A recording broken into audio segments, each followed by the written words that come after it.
भारत के राष्ट्रीय सुरक्षा सलाहकार यानी एनएसए अजीत डोभाल रूस की यात्रा पर पहुंचे हैं। इस दौरान रूस और भारत की दोस्ती देखने को मिली। डोभाल ने रूसी राष्ट्रपति पुतिन से मुलाकात की।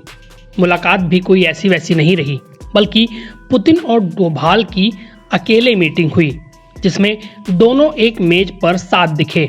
हाल ही में पीएम मोदी की यूक्रेन यात्रा से जुड़ा संदेश भी डोभाल ने पुतिन को दिया।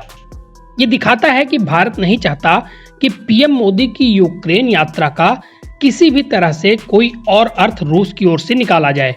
मुलाकात के दौरान रूसी राष्ट्रपति पुतिन ने कहा कि वो इस साल के अंत में कजान में ब्रिक्स शिखर सम्मेलन में भाग लेने के लिए पीएम मोदी का इंतजार कर रहे हैं।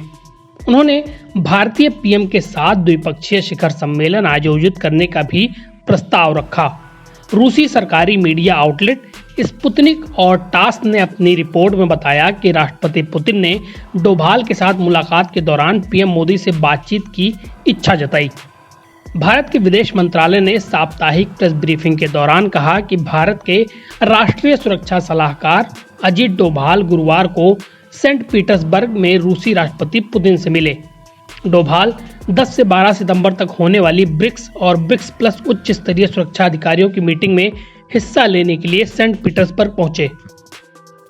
अजीत डोभाल की रूस यात्रा ऐसे समय पर हुई है जब यूक्रेन का युद्ध लगातार बढ़ता जा रहा है। यात्रा के दौरान यूक्रेन में युद्ध और शांति प्रयासों पर चर्चा की उम्मीद है। रूसी राष्ट्रपति पुतिन ने इस महीने की शुरुआत में कहा था कि चीन, भारत और ब्राजील यूक्रेन पर संभावित शांति वार्ता में मध्यस्थ के तौर पर काम कर सकते हैं। विदेश मंत्रालय ने कहा कि संघर्ष में फंसे 6 भारतीयों को रूस ने हाल ही में रिहा कर दिया है। रूस से रिहा किए गए कुल भारतीयों की संख्या 45 तक पहुंच गई है। डोभाल जब रूस में है तो वहीं दूसरी ओर विदेश मंत्री डॉक्टर एस जयशंकर जिनेवा पहुंचे हैं।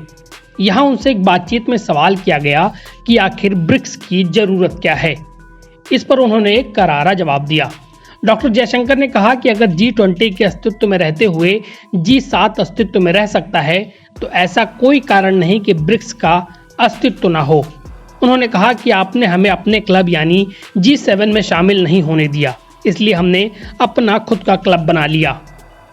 ब्रिक्स की स्थापना ब्राजील, रूस, भारत और चीन ने की थी और ये दुनिया की जीडीपी का 27% कंट्रोल करते हैं।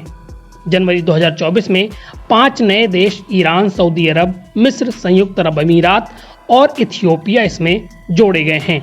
एनबीटी ऑनलाइन की रिपोर्ट।